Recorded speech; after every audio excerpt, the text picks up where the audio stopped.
ഇതറിയ രാവിലെ തന്നെ. എനിക്കെങ്ങനെ അറിയാം, നീ പോയി നോക്ക്. നീ എന്താടി വെച്ചുണ്ടാക്കുന്ന? ആരാ വന്ന? എടി ഒന്ന് നോക്കിക്കേ, നിന്റെ പോലെ ഒരുത്തി. നീ എന്താ പറയുന്നത്? എന്നെ പോലെ ഒരുത്തിയാ? എവിടെ? ഇവിടെ കാണല്ലോ. അതെനിക്കെങ്ങനെ അറിയാം? അതിലുറക്കുന്ന എനിക്ക് പേടിയാവുന്നു. നീ ഫോൺ എടുത്താ പെട്ടെന്ന് പോലീസിന്റെ അതൊന്ന് ടൈൽ ചെയ്ത് വെച്ചാൽ എന്തെങ്കിലും പ്രശ്നം വല്ലതും ആയിരിക്കോ? എന്നെ പോലെ ആരും ആയിരിക്കും. എന്തെങ്കിലും വാളം തുറന്നു നോക്കാം. ആരാ? എന്താ വേണ്ട? താൻ എന്താ എന്നെ പോലെ ഇരിക്കുന്നത്? ഇത് ഞാനാ ചേച്ചി രുദ്ര.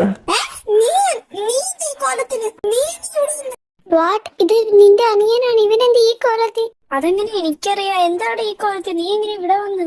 ചേച്ചി ഒരു ചേച്ചിയുടെ കല്യാണത്തിന് വരാതിരുന്നത്, അതുകൊണ്ട് എനിക്ക് ഈ കോലം കെട്ടേണ്ടി വന്നത്. എന്റെ കല്യാണം ഇതുമായിട്ട് എന്താ ബന്ധം? നീ എന്താ ഉദ്ദേശിക്കുന്നത്? സത്യങ്ങൾ മൊത്തം രുദ്രയോടെല്ലാം പറഞ്ഞു. അവരുടെ പ്രണയ നിമിഷങ്ങൾ വെച്ച് എല്ലാം അവൻ അവളോട് പറഞ്ഞു. എല്ലാം കേട്ടതിന് ശേഷം രണ്ടുപേരും ഒന്നും മിണ്ടാതിരുന്നു. ഇതൊക്കെ കേട്ടിട്ട് നീ എന്താണ് ഒന്നും മിണ്ടാതിരിക്കുന്നത്? നിനക്കൊന്നും പറയാനില്ലേ? ഞാനിപ്പോ എന്ത് പറയാനാ? എനിക്ക് എന്തൊക്കെയോ പോലെ തോന്നുന്നതേ. ഞാൻ നിന്നോട് അപ്പോഴേ പറഞ്ഞതാ, ചെക്കന്റെ ഫോട്ടോ എങ്കിലും ഒന്ന് മേടിച്ച് നോക്ക് അറ്റ്ലീസ്റ്റ് ഒന്ന്. അപ്പൊ നീയല്ലേ പറഞ്ഞ ഫോട്ടോയും നോക്കണ്ട ഒന്നും നോക്കണ്ടെന്ന്. ഇപ്പൊ ഫോട്ടോ നോക്കിയിരുന്നെങ്കിൽ മര്യാദക്ക് ചോദിക്കാം. നീ എന്ത് പണിയാ കാണിച്ച? ഇവൻ ഇങ്ങനെയൊക്കെ കാണിച്ചത് കൊണ്ട് നിനക്കിപ്പൊ അവളുടെ ഭാര്യയായിട്ട് ജീവിക്കാൻ വേണമെങ്കിൽ, അല്ലെങ്കിൽ ഒന്ന് ആലോചിച്ച് നോക്ക്. നിന്റെ പ്രണയം എല്ലാം നഷ്ടപ്പെട്ടു വേനെ. നിങ്ങൾ എന്താ ഈ പറയുന്നത്? എനിക്കൊന്നും മനസ്സിലാവുന്നില്ല. നിനക്കൊരു കാര്യം അറിയാവോ? നിന്റെ ചേച്ചിക്കാണെങ്കിലേ ആ കാശി സാറിനെ ഏകദേശം 10 വർഷമായിട്ട് ഇഷ്ടം. +1 തൊട്ട് തുടങ്ങിയതായി. അയാള് പഠിച്ച അതേ സ്കൂള്, അയാൾ പഠിച്ച അതേ കോളേജ്, അയാളുടെ സ്വന്തം കമ്പനി. 7 വർഷം ഇഷ്ടമായിട്ട് പ്രണയം തുറന്നു പറയാൻ മാത്രം അവൾക്ക് പറ്റിയിട്ടില്ല. പ്രണയം തുറന്നു പറയുന്ന പോട്ടെ, അവളെന്നൊരാൾ ഇങ്ങനെ ഉണ്ടെന്ന് പോലും അങ്ങേർക്ക് അറിയത്തില്ലെന്നുള്ളതാണ് ഏറ്റവും വലിയ കോമഡി. എന്ത് 10 വർഷമായിട്ട് നിങ്ങൾക്ക് അങ്ങനെ ഇഷ്ടമാണ്? ഞാൻ എത്ര വർഷം നിന്നോട് ചോദിച്ചിട്ടുണ്ട് നിനക്ക് ആരെങ്കിലും ഇഷ്ടമാണെന്ന്. അപ്പൊ എന്താ പിന്നെ എനിക്ക് അങ്ങനെയൊന്നുമില്ല, എനിക്കിപ്പോ വരാൻ എനിക്ക് ഒട്ടും ഇൻട്രസ്റ്റ് ഇല്ലാത്തതുകൊണ്ടാണ്. എന്നിട്ട് 10 വർഷം തന്നെ മനസ്സിൽ കയറ്റിയെടുത്തിട്ടാണോ ഇങ്ങനെയൊക്കെ? എടാ ഞാൻ സോറി, നീ ഇത്ര ദേഷ്യപ്പെടാതെ. ദേഷ്യപ്പെടുന്നതെന്ന് വെച്ചാ എന്റെ ജീവിതമാണ് പോയത്. ഞാൻ എന്ത് തെറ്റാണ് നിന്നോട് ചെയ്തത്? സോറി, ഞാൻ ഒന്നും അറിഞ്ഞില്ല. ഞാൻ നോക്കേണ്ടതായിരുന്നു, എന്റെ തെറ്റാ. അറ്റ്ലീസ്റ്റ് ഫോട്ടോ എങ്കിലും നോക്കിയിരുന്നെങ്കിൽ എനിക്ക് ഒന്നും പറയാനില്ലടാ. ഞാൻ ചെയ്ത തെറ്റായിപ്പോ, എന്നോടൊന്ന് ക്ഷമിക്ക് നീ ദേവി. ഇത് തൽക്കാലം എന്തായാലും ഇനി പറഞ്ഞിട്ട് കാര്യമില്ല. നീ ഒരു കാര്യം ചെയ്യും, നിന്റെ ഡ്രസ്സ് അഴിക്ക്. എന്നുവെച്ചാൽ ഈ ഡ്രസ്സ് അടിച്ചിട്ട് അവൾക്ക് കൊടുക്കുക. അവളത് മാറി അവന്റെ അടുത്തോട്ട് പോട്ടെ. നിനക്ക് വേറെ ഡ്രസ്സ് ഞാൻ എടുത്ത് തരാം. ശരി. അല്ലടാ താലി എവിടെ? താലി അത് ഞാൻ ഊരി വെച്ചു. അത് വീട്ടിൽ കാണും, അവിടെ നമ്മുടെ നാട്ടില്. ഇവിടെ എന്റെ കയ്യില് ഇല്ല. നീ അവിടെ ചെന്നിട്ട് എന്താന്ന് വെച്ചാ. ഓക്കെ ശരി, ഞാൻ പോട്ടെ എന്നാ. എടി ഞാൻ പോയിട്ട് വരാം. ശരി. അല്ലടാ കാശി സാറിന്റെ സ്വഭാവം എങ്ങനെയാ? എനിക്കെങ്ങനെ സ്വഭാവത്തെ പറ്റി അങ്ങനെ നിശ്ചയമൊന്നും ഇല്ല. നിന്റെ അടുത്ത് എങ്ങനെയാ? കാശിയേട്ടന്റെ സ്വഭാവം കാശിയേട്ടന്റെ സ്വഭാവം വളരെ നല്ല സ്വഭാവം. ഒരു കുഴപ്പമില്ല. നീ എന്തൊക്കെയാലും അങ്ങോട്ട് ചെല്ലുവല്ലേ, അപ്പൊ മനസ്സിലായിക്കോളൂ. എന്നാ ശരി, ഞാനൊന്ന് കിടക്കട്ടെ. എനിക്ക് ചെറിയ തലവേദന പോലെ. അല്ല നീ എന്താ പ്ലാൻ? നീ ഇവിടെ തന്നെ നിൽക്കാൻ പോവാണോ? അല്ല ചേച്ചി, ഞാനാണെങ്കിൽ നാളെ തന്നെ പോകും. ഞാൻ ടിക്കറ്റ് ബുക്ക് ചെയ്തിട്ടുണ്ട്. ഇപ്പൊ വയ്യ, ഞാനൊന്ന് കിടക്കട്ടെ. ഇവിടെ ഒന്നും ആരെയും കാണുന്നില്ലല്ലോ. സാർ ഇവിടെ ഇല്ലെന്ന് തോന്നുന്നു. ഞാനിപ്പോ എന്ത് ചെയ്യും? ഏതാ എന്റെ റൂമെന്ന് പോലും എനിക്ക് അറിയത്തില്ലല്ലോ. നീ എന്താ അവിടെ തന്നെ നിക്കുന്ന? തോട്ട് പോവാ. നിന്റെ ഫ്രണ്ടിനെ കൊണ്ട് ഇത്ര പെട്ടെന്ന് വന്നോ? അത് സാർ ഞാൻ. സാറോ? നിനക്കിതെന്ത് പറ്റി? എന്താ ഇങ്ങനെ വിൽക്കുന്നേ? എന്തെങ്കിലും പ്രശ്നം വല്ലതും ഉണ്ടോ? ഒന്നുമില്ല. ഞാൻ ഫ്രഷ് ആയിട്ട് വരാം. റൂം ഞാൻ ഒന്ന് ഫ്രഷ് ആയിട്ട് വരാം. ഇവൾക്ക് ഇതെന്ത് പറ്റി? ഇത് ഏതാ റൂം? ഇതാണെന്ന് തോന്നുന്നു. കയറി നോക്കാം. ഇവിടെ എന്റെ ഡ്രസ് ഉണ്ട്. അപ്പൊ ഇത് തന്നെ റൂം. ഒന്ന് പോയി മാറിയിട്ട് വരാം. ഹലോ അമ്മ, ഞാനൊരു കാര്യം പറയാനും വിളിച്ചിട്ട്. ഞാൻ അവളെ പോയി കണ്ട എല്ലാ കാര്യങ്ങളും പറഞ്ഞു വിട്ടിട്ടുണ്ട്. എന്നിട്ട് അവളെന്താ പറഞ്ഞേ? അവൾക്ക് ഭയങ്കര സന്തോഷമായി. എന്താ നീ പറയുന്നത്? സന്തോഷമായിരുന്നു? അതെ, അതിന് വലിയ കഥയുണ്ട്. അമ്മയുടെ മോൾ ഇത്രയും വർഷം ഇവിടെ എന്തിനാ നിന്നെന്ന് എനിക്കറിയാവോ? അതെനിക്കെങ്ങനെ അറിയാം? അങ്ങേരെ പ്രേമിക്കാൻ, അല്ലാതെ വേറെ എന്തിനാ?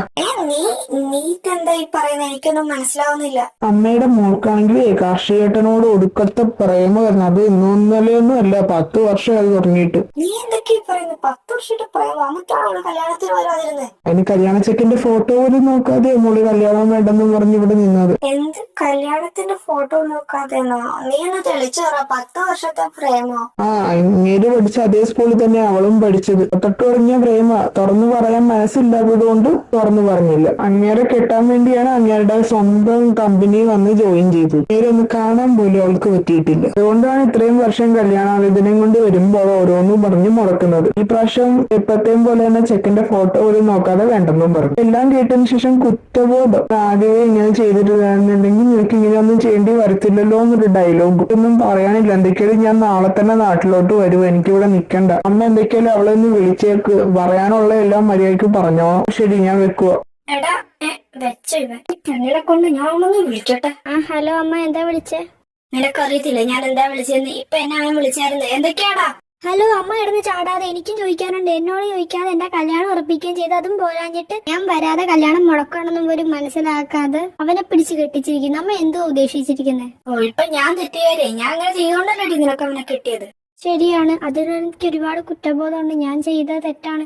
പക്ഷെ അമ്മ എന്തിനാ അങ്ങനെയൊക്കെ ചെയ്തത്? അവന്റെ ജീവിതം എന്തിനാ അമ്മ നശിപ്പിച്ചേ? അവന്റെ ജീവിതമൊന്നും ഞാൻ നശിപ്പിച്ചിട്ടില്ല. അവനോട് ചോദിച്ചിട്ട് ഞാൻ എല്ലാം ചെയ്ത്. അവനൊരു നഷ്ടവും വരാനൊന്നും ഇല്ല. നഷ്ടം വരുമോ ലാഭം വരുമോന്നൊന്നും എനിക്കല്ല. എന്തൊക്കെയല്ല അമ്മ ചെയ്ത വളരെ മോശമായിപ്പോ ഒരാളെ പറ്റിച്ചത്. ഇതെല്ലാം കാശി ചേട്ടൻ അറിഞ്ഞു കഴിഞ്ഞാൽ എന്താ അവസ്ഥയെന്ന് അമ്മ എന്ന് ആലോചിച്ച് നോക്കിയേ. നേരെ എന്നെ വെറുക്കത്തില്ല. എനിക്ക് അങ്ങേറ്റ് ഒരുപാട് ഇഷ്ടമാണ്. പക്ഷെ ഒരിക്കൽ പോലും അങ്ങേരെ പറ്റിച്ച് അങ്ങനെ സ്വന്തമാക്കണമെന്ന് ഞാൻ ഒരിക്കലും ചിന്തിച്ചിട്ടില്ല. ഇപ്പൊ എന്തൊക്കെയാലും നടക്കാനുള്ളതൊക്കെ നടന്നു. പിന്നെ നീ ആയിട്ട് അവനോട് എന്ന് പറയുന്നല്ലാതെ അവൻ ഒരിക്കലും ഇത് അറിയാൻ പോകുന്നില്ല. ആകെ ഇതറിയുന്ന എനിക്ക് അവനും നിനക്കും മാത്രം. അമ്മ അവനെ വിളിച്ചായിരുന്നോ? ഞാൻ എന്തൊക്കെയാലും വെക്കുക. അവൻ ഇവിടെ തന്നെ നിൽക്കുകയാണോ പരിപാടി? നീ വെക്കല്ലേ. എനിക്ക് നിന്നോട് ചില കാര്യങ്ങളൊക്കെ ചോദിക്കാനുണ്ട്. നിനക്ക് ഒരാൾ ഇഷ്ടമാണെങ്കിൽ അത് ആദ്യം വന്ന് പറയേണ്ടത് ഞങ്ങളോടല്ലേ. ഏതെങ്കിലും ആഗ്രഹത്തിന് ഞങ്ങൾ വേണ്ടെന്ന് പറഞ്ഞിട്ടുണ്ടോ? കല്യാണത്തിന് മാത്രമല്ലേ ഞങ്ങൾ ഇങ്ങനെ പിടിക്കാറുള്ളൂ. അതിനെന്താ കാര്യമെന്ന് വെച്ച് കഴിഞ്ഞാൽ ഒരു കാര്യമില്ലാതെ ഇങ്ങനെ തത്തിക്കളിക്കുമ്പോ ഇഷ്ടമുണ്ടെങ്കിൽ അതൊന്ന് പറ, ഞങ്ങൾ എന്താ നടത്തി തരത്തില്ലേ? അതമ്മ മനഃപൂർവ്വമല്ല. എന്റെ ഇഷ്ടം എന്നെ അടുത്ത് മാത്രം. അത് അവനോട് പോലും പറഞ്ഞിട്ടില്ല. പിന്നെ എങ്ങനെയാ ഞാൻ പറയുന്നത്? എനിക്ക് ഒരാളെ വൺ സൈഡ് ലവ് ഉണ്ട്.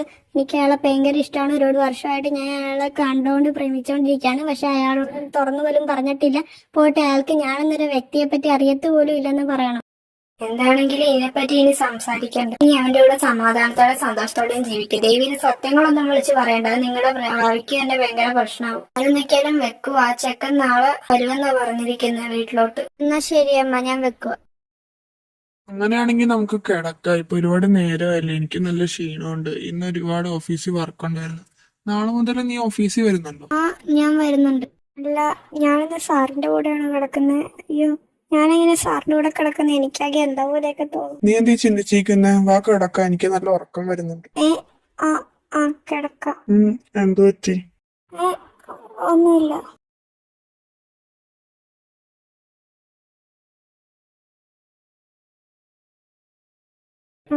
എന്തു പറ്റി? ഒന്നുമില്ല, നീ കിടന്നു. എനിക്കിത് എന്താ പറ്റുന്ന മൊത്തത്തിൽ എന്തോ എനിക്ക് ഭയങ്കര സങ്കടം തോന്നുന്നു. എനിക്കെന്താ ഇത്ര സങ്കടം തോന്നിയെന്ന് എനിക്ക് മനസ്സിലാവുന്നില്ല. എന്റെ പ്രിയപ്പെട്ടത് ആരോ എനിക്ക് നഷ്ടപ്പെട്ടത് കൂടെ ഒരു ഫീലിങ്, ഒരു ഇൻകംപ്ലീറ്റ് ഫീലിങ്. എന്താ എനിക്ക് ഇങ്ങനെയൊക്കെ തോന്നുക? ഒന്നും മനസ്സിലാവുന്നില്ല. ഉറക്കവും വരുന്നില്ല, പക്ഷെ നല്ല ക്ഷീണമുണ്ട്. സാധാരണ അവളെ കെട്ടിപ്പിടിച്ച് കിടന്നാലേ എനിക്ക് ഉറക്കം വരുത്തുള്ളൂ. ഇപ്പൊ അവളെ കെട്ടിപ്പിടിച്ചിട്ട് എനിക്ക് അൺകംഫർട്ടബിൾ ആയിട്ട് തോന്നുന്നു. എന്താ എനിക്ക് പറ്റുന്നു? ചേച്ചി, ഞാൻ ഇറങ്ങുക. രാവിലെ ഫ്ലൈറ്റ്. അപ്പൊ ശരി. എന്നാ ശരിയടാ. നീ അവളെ വിളിച്ചായിരുന്നോ? ഇല്ല, ഞാൻ വിളിച്ചില്ല. അതിന്റെ ആവശ്യമില്ല. അവളവിടെ സന്തോഷത്തോടെ ഇരിക്കട്ടെ. ഇനി ഞാനായിട്ട് അതിൻ്റെ ഇടയിൽ ചെല്ലേണ്ട ആവശ്യമില്ലല്ലോ. അപ്പൊ ശരി, ഞാൻ ഇറങ്ങുക. നിക്ക്, ഞാനൊരു കാര്യം ചോദിച്ചോട്ടെ? നിനക്ക് ശരിക്കും കാശി സാറിന് ഇഷ്ടമാണ്? എന്താ ഞാൻ അങ്ങനെ ചോദിക്കണെന്ന് വെച്ചാൽ നിന്റെ കണ്ണുകളിൽ ഭയങ്കര വിഷമം കാണുന്നുണ്ട് അവളെ പറ്റി പറയുമ്പോ തന്നെ. ശരിയാ, പറഞ്ഞ സത്യം. എനിക്ക് കാശിയേട്ടന് ഇഷ്ടം. പക്ഷെ അതൊരിക്കലും എന്നെയല്ലല്ലോ അങ്ങനെ ഇഷ്ടപ്പെട്ട ചേച്ചിനെയല്ലേ. അതുകൊണ്ട് തന്നെ ഞാനെപ്പറ്റി ചിന്തിക്കാൻ അറിയത്തില്ല ചേച്ചി. ഞാൻ മറക്കാൻ ശ്രമിക്കുക. പറ്റുമെന്ന് അറിയത്തില്ല, എന്നാലും ഞാനെപ്പറ്റി ശ്രമിക്കുക. എനിക്ക് അതിനെപ്പറ്റി ഒന്നും പറയാനില്ല. ഞാൻ പോവാ. ഇനി ഞാൻ ഇവിടെ നിന്ന് ചിലപ്പം എൻ്റെ കയ്യിൽ നിന്ന് പോവും. അപ്പം ശരി, ഞാൻ കരയാതിരിക്കാൻ മാക്സിമം ശ്രമിക്കുക. എനിക്കിനിയും പറ്റത്തില്ല. ഞാൻ വീട്ടിൽ പോട്ടെ. ഇനി ഇവിടെ നിന്ന് ചിലപ്പോൾ ഞാൻ വല്ലതും ചെയ്തു പോയാൽ പിന്നെ ലൈഫ് ടൈം റിക്വയർമെന്റ് ആയിരിക്കും. അതുകൊണ്ട് തന്നെ ഞാൻ പോവാം. അവരുടെ ജീവിതത്തിൽ ഒരിക്കലും ഞാനൊരു ബാധ്യതയായിട്ട് വരത്തില്ല. അന്ന് എൻ്റെ ചേച്ചിയും ചേട്ടനും സന്തോഷത്തോടെ ഇരിക്കാനാണ് ഞാൻ ആഗ്രഹിക്കുന്നത്. ഒരു സന്തോഷത്തോടെ അതിൻ്റെ ഇടയ്ക്ക് ഞാൻ ഒരിക്കലും കയറി വരത്തില്ല. എല്ലാരും പറയുന്ന ക്ലീശ ഡയലോഗ് തന്നെ എനിക്കും പറയാനുള്ള. ഈ ജന്മം ഞാൻ അവൾക്ക് അവളെ വിട്ടുകൊടുത്തു. പക്ഷെ അടുത്തൊരു ജന്മം ഉണ്ടെങ്കിൽ എനിക്ക് എങ്ങനെ വേണം, ഞാനപ്പോ വിട്ടുകൊടുക്കത്തില്ല.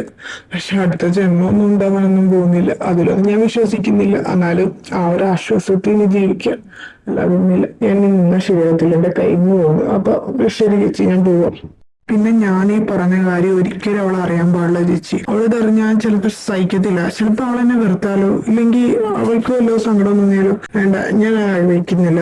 അതുകൊണ്ട് തന്നെ ചേച്ചി ഒരിക്കലും ഇത് അവളോടും പറയില്ല. അവളോട് മാത്രമല്ല ആരോടും പറയണ്ട. ഇത് ഞാനിപ്പം ചേച്ചിയോട് പറഞ്ഞെന്ന് ചോദിച്ചല്ല, പക്ഷെ ഇപ്പൊ എന്റെ സങ്കടം ആരോടെങ്കിലും ഷെയർ ചെയ്തില്ലെങ്കിൽ ഞാൻ വല്ലതും ചെയ്തു എന്ന് എനിക്ക് തോന്നി. പെട്ടെന്ന് ചേച്ചി ചോദിച്ചപ്പം അറിയാതെ എല്ലാം കൂടെ ഒന്ന് പറഞ്ഞു പോയതാ. അവളുടെ ദൈവം ചേച്ചി ഇത് ആരോടും പറയില്ല, പ്രത്യേകിച്ച് അവളോട് ഒരിക്കലും പറയല്. റെഡിയായോ? വാ, നമുക്ക് ഇറങ്ങാം. ഇറങ്ങാം.